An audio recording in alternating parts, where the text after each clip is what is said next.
I'm Gary Thomas here again with Dr. Steve Wilke. We wrote the Sacred Search Couples Conversation Guide.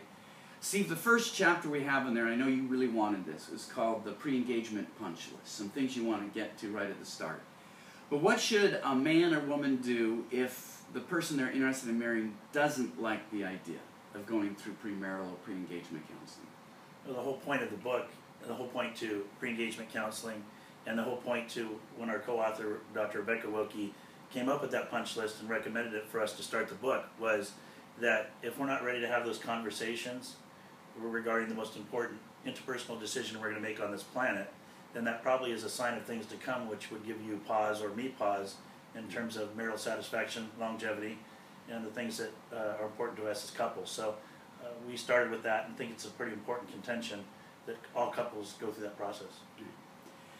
I think what we found is that if you'll go through the work prior to getting married, what you do is you make the marriage day even more filled with joy. Because you've worked with the issues, you've worked through the doubts, you can have a greater degree of confidence. This is a relationship that's been tested. How much better to test the relationship before you get married than to find out what you're dealing with after you get married? Isn't that what a lot of couples do?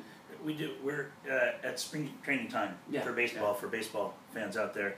And it's always incredulous to me to see grown men, some of them making hundreds of thousands, even millions of dollars a month, playing a boys' game.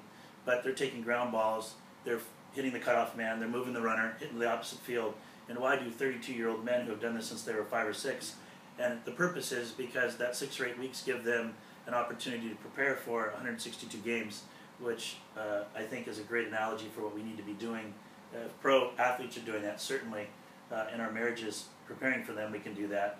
And so we're big fans of that, and that's where the 9 Conversations for a Doubt-Free Wedding Day was a passion of our hearts and why we wrote that. I would say that if you're afraid to test the relationship, or you're marrying someone else who's afraid to test the relationship, that really questions whether you're marriage material at all. So we hope you'll be thoughtful about the person you're thinking about marrying, because it really is the second most important decision you could ever make. Thanks for joining us.